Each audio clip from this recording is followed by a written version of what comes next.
Hello guys, good morning all of you. कैसे हैं सब लोग? उम्मीद है सब लोग अच्छे होंगे। तो हम लोग फिजिक्स पढ़ रहे थे और फिजिक्स में हमने 2 चैप्टर तो पढ़ लिया है। अभी third and very most important chapter है ये इलेक्ट्रिसिटी, ना सिर्फ क्लास 10th के लिए बल्कि क्लास 12th के लिए भी, और साथ में आपको किसी भी कंपटीशन के लिए एग्ज़ाम दो, साइंस सब्जेक्ट से रिलेटेड जो भी कंपटीशन है ना, आपके लिए सबसे इम्पोर्टेंट चैप्टर है। सबसे ज़्यादा क्वेश्चंस आते हैं इस चैप्टर से, ठीक है। तो इलेक्ट्रिसिटी हम लोग स्टार्ट करने से पहले ये समझेंगे कि है क्या इलेक्ट्रिसिटी। तो जनरली आप कह सकते हो कि इलेक्ट्रिसिटी क्या है, तो जिसमें हम किसके बारे में पढ़ते हैं, तो study of charges means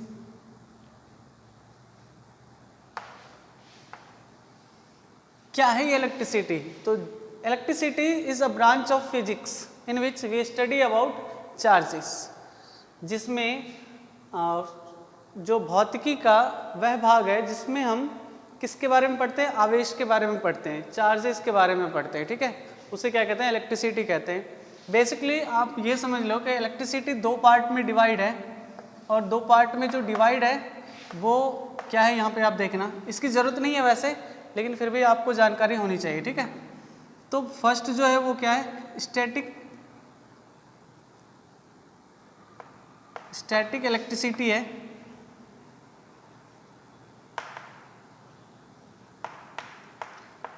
and second one जो है वो करंट इलेक्ट्रिसिटी है।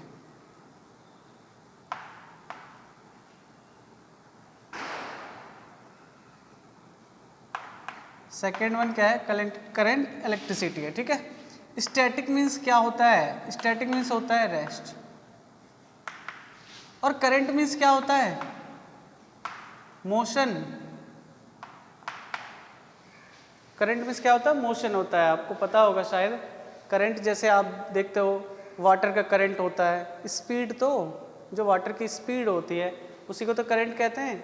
तो करंट का मतलब होता है मोशन। अब इसी से पता चलेगा आपको स्टैटिक इलेक्ट्रिसिटी किसे कहते हैं। आप जब उस चार्ज के बारे में पढ़ो जो रेस्ट में हो, ऐसे चार्जेस के बारे में पढ़ो जो रेस्ट में हो, तो उसे हम स्टैटिक इलेक्ट्रिसिटी कहेंगे। और जब चार्जेस मोशन में हो, चार्जेस किस में हो, मोशन में हो, तो उसे करंट इलेक्ट्रिसिटी कहेंगे। बेसिकली हमें क्लास 10th में यही पढ़ना है। क्लास 10th में आपको करंट इलेक्ट्रिसिटी पढ़ना है, क्लास 12th में हम लोग ये पढ़ेंगे स्टैटिक इलेक्ट्रिसिटी, ठीक है। तो आप ये समझ लो ये क्या है, बेसिकली चार्जेस जो है वो किस में होना चाहिए, charges at rest,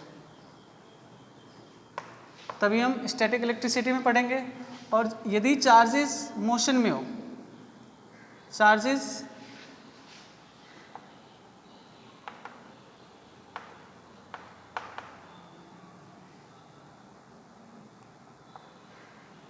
charges in motion, तो उसे हम क्या कहेंगे, करंट इलेक्ट्रिसिटी कहते हैं, ठीक है।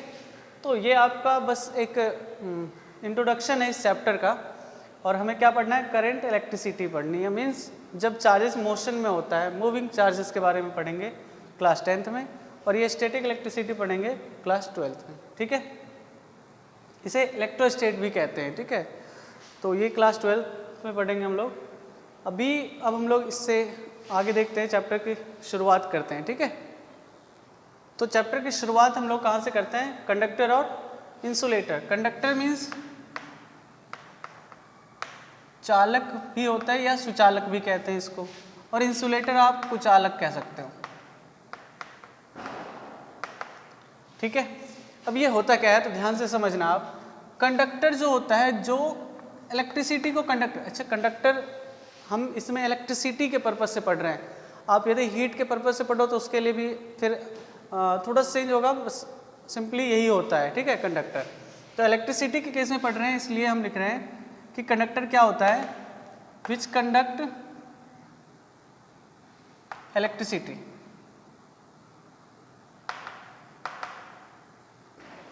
ठीक है, विच कंडक्ट इलेक्ट्रिसिटी, उसे हम कंडक्टर कहेंगे। जनरली क्या होता है ये, अच्छा अगर हीट होता है तो विच कंडक्ट हीट लिखते हैं तो वो भी कंडक्टर है, ठीक है। अच्छा तो कौन इलेक्ट्रिसिटी कंडक्ट करता है भाई? तो कौन इलेक्ट्रिसिटी कंडक्ट करता है? तो आप देखो,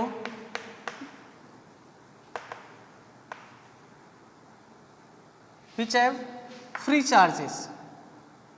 फ्री चार्जेस मीन्स क्या है? इलेक्ट्रॉन्स। फ्री चार्जेस का मतलब क्या है? इलेक्ट्रॉन्स से मतलब है। देखो एक मेटल लेते हैं हम, मेटल मीन्स एक पाइप ले लिया हमने। अब ये मेटल है और मेटल में क्या होता है? बहुत सारे इलेक्ट्रॉन होते हैं। क्या होते हैं? बहुत सारे इलेक्ट्रॉन्स होते हैं, है ना। इसमें पहले से इलेक्ट्रॉन्स हैं, ठीक है। और ये जो इलेक्ट्रॉन्स होते हैं ये कंडक्ट कराता है इलेक्ट्रिसिटी, ठीक है। लेकिन अभी बात करेंगे इंसुलेटर का, फिर थोड़ा ज़्यादा क्लियर होगा, है ना। इंसुलेटर किसे कहते हैं? तो जो कंडक्ट नहीं करता इलेक्ट्रिसिटी का, विच डू नॉट कंडक्ट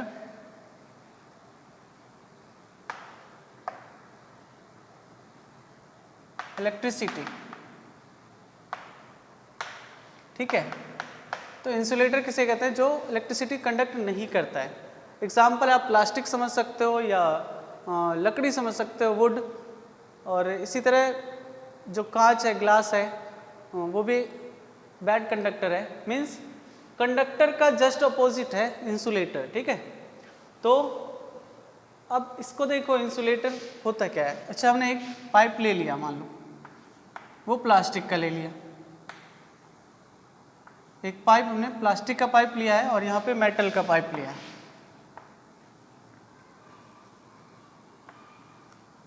ये मेटालिक पाइप है और ये प्लास्टिक पाइप है,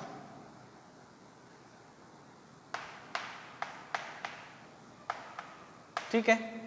आप बोलोगे मेटालिक है, ये मेटल है, और प्लास्टिक नॉन मेटल है ना। ये नॉन मेटल है, ठीक है। लेकिन इलेक्ट्रॉन्स तो इसमें भी होता है, इलेक्ट्रॉन्स इसमें भी होगा।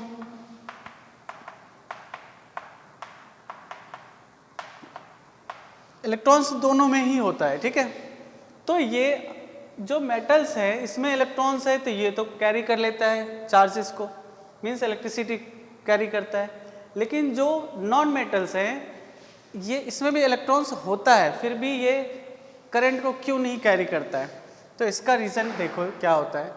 तो जो नॉन मेटल होते हैं ना, नॉन मेटल का साइज छोटा होता है। मीन्स इसका जो एटम्स होते हैं, नॉन मेटल्स के जो एटम्स होते हैं वो छोटे साइज के होते हैं, और ये मेटल्स का जो साइज होता है वो बड़ा होता है। जैसे आप यहाँ से एग्जांपल समझो, ये न्यूक्लियस है, समझ लो आप, ठीक है। और इसके चारों ओर इलेक्ट्रॉन्स हैं, ये इलेक्ट्रॉन्स है मान लो,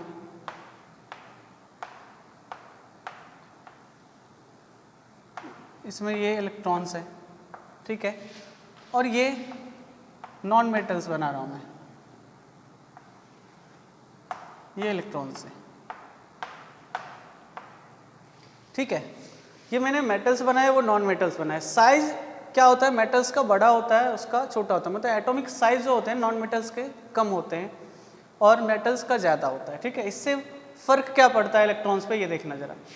आपको पता है कि जो इलेक्ट्रॉन्स जो मूव करते रहता है वो न्यूक्लियस से अट्रैक्टेड होता है। मीन्स न्यूक्लियस उसे अट्रैक्ट करके रखता है, अपनी ओर खींचे रहता है, जिससे कि वो बाहर ना जाए, अपने ऑर्बिट से बाहर ना जाए। यहाँ क्या होता है कि ये भी न्यूक्लियस ने इलेक्ट्रॉन्स को अपनी ओर खींचा हुआ है, ठीक है, ताकि वो बाहर ना जाए। यहाँ पे फोर्स लगता है, अट्रैक्शन फोर्स लगता है। आपको फिजिक्स में क्लास 9th में आपने सेंट्रीपिटल और सेंट्रीफ्यूगल फोर्स पढ़ा होगा। इसकी वजह से ये जिस तरह सोलर सिस्टम है ना, सन के चारों ओर सारे जितने भी प्लैनेट्स हैं वो सारे रिमूव कर रहे हैं, मतलब सॉरी रिवॉल्व हो रहे हैं, घूम रहे हैं। तो उसी तरह से यहाँ भी ऐसा होता है, ठीक है। वहाँ भी सेंट्रीपिटल और सेंट्रीफ्यूगल फोर्स है, यहाँ भी ऐसा ही है। अब यहाँ पे आप ध्यान से देखो, न्यूक्लियस ने अट्रैक्शन फोर्स लगाया हुआ है सभी इलेक्ट्रॉन्स पे, इसमें भी लगाया हुआ है, लेकिन ये दूर है। साइज ज़्यादा होने का मतलब क्या है कि इलेक्ट्रॉन्स दूर है। अब इलेक्ट्रॉन्स दूर है, इसका मतलब क्या है कि कि ये इसकी पकड़ इतनी मजबूत नहीं होगी। यहाँ पर अब देखो इलेक्ट्रॉन्स पास में है तो इसकी पकड़ ज़्यादा मजबूत है। आप इस तरह से समझो कि कोई अपने घर से रहकर पढ़ने जाता है स्कूल और कोई अपने घर से दूर बाहर रह के पढ़ता है। आप ये बताओ कि पेरेंट्स की पकड़ में ज़्यादा कौन होगा? जो पास में होंगे बच्चे। जो घर से रह के पढ़ता है, बाहर वाले बच्चे तो वो तो फ्री हैं, कुछ भी कर सकते हैं। बिगड़ने का चांस किसका ज़्यादा है? तो आप बोलोगे कि जो घर से बाहर रह रहा है। अब देखो जो घर से दूर रह रहा था उसके बिगड़ने का चांस ज़्यादा है। इसका मतलब ये है, आप समझ लो पेरेंट्स कौन है? न्यूक्लियस है, यहाँ पे न्यूक्लियस है। ये पास में है तो इसको बिगड़ने नहीं देगा, पेरेंट्स की नज़र होगी उस पर, ठीक है। लेकिन ये दूर है, ये जो इलेक्ट्रॉन्स है ये दूर है तो इसको बिगड़ने के चांसेस ज़्यादा है। मीन्स थोड़ा सा भी कुछ आप हीट कर दो, गर्म कर दो तो ये इलेक्ट्रॉन्स क्या होते हैं? मूव करने लग जाते हैं, मतलब बाहर निकल जाते हैं। क्या होते हैं? इलेक्ट्रॉन्स इस के अट्रैक्शन, फोर्स ऑफ अट्रैक्शन से बाहर हो जाता है, ठीक है। ये जो ऑर्बिट है इससे बाहर हो गया, बाहर हो गया तो इसका मतलब ये अपने मन मर्जी से मूव करेगा, फ्री हो गया। ये फ्री चार्जेस, तो देखो मैंने क्या लिखा है, विच है फ्री चार्जेस और फ्री इलेक्ट्रॉन्स। मीन्स यहाँ पर मेटल्स में फ्री इलेक्ट्रॉन्स के चांसेस ज़्यादा होते हैं due to larger size, but non metals में क्या होता है? फ्री इलेक्ट्रॉन्स के चांसेस कम होते हैं, बहुत कम होते हैं। इसलिए ये गुड कंडक्टर नहीं बल्कि बैड कंडक्टर होता है और इसी को हम क्या कहते हैं? इंसुलेटर कहते हैं, ठीक है। आपने ये वायर्स तो देखे होंगे ना, जितने वायर्स जो होते हैं ना, अंदर आपने देखा होगा मेटल्स होता है जो कंडक्टर होता है, लेकिन उसके ऊपर इंसुलेटर होता है। मीन्स कुछ प्लास्टिक का, रबड़ का कुछ लगाया होता है। ये सारी चीज़ें क्या है? इंसुलेटर है, ठीक है।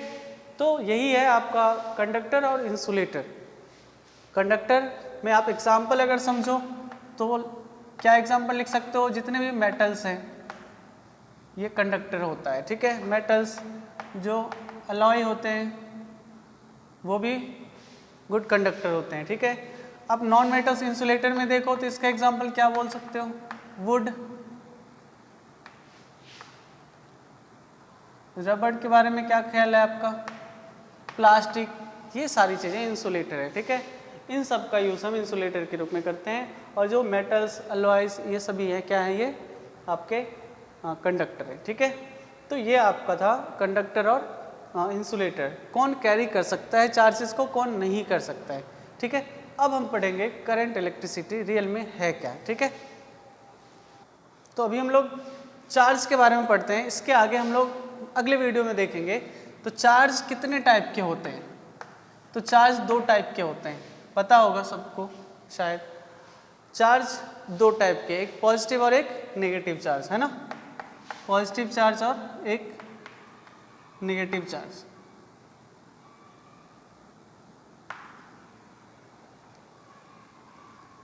ठीक है। पॉजिटिव और नेगेटिव चार्ज में आपको ये बात ध्यान में रखना है कि जो लाइक चार्जेस होते हैं ना, like charges mean same charges, वो एक दूसरे को रिपेल करते हैं। रिपेल का मतलब एक दूसरे को दूर करेंगे, ठीक है। ये भी सेम चार्जेस है, लाइक चार्जेस है, ये भी एक दूसरे को दूर करेंगे, ठीक है। लेकिन जो अनलाइक चार्जेस होते हैं, unlike means opposite charges, plus and minus, ये दोनों चार्जेस एक दूसरे को अपनी ओर आकर्षित करते हैं, अट्रैक्ट करते हैं, ठीक है। अनलाइक चार्जेस, ये भी अनलाइक चार्जेस है, तो ये भी एक दूसरे को क्या करता है? अट्रैक्ट करता है। तो आपको ये ध्यान में रखना है, like charges means same charges जो होते हैं वो एक दूसरे को रिपेल करता है। Same charges repel each other, but unlike charges, opposite charges attract each other, है ना। दोनों एक दूसरे को अपनी ओर आकर्षित करते हैं, ठीक है। इलेक्ट्रिसिटी, इलेक्ट्रिक करंट क्या होता है ये हम लोग आगे के वीडियो में पढ़ेंगे, ठीक है। इस अभी के लिए बस इतना ही रखते हैं, और कुछ डाउट हो तो आप मुझसे पूछ सकते हो, ठीक है। आप कमेंट करना और आप ऐप से भी क्वेश्चन कर सकते हो जो भी डाउट हो, ठीक है। Thank you.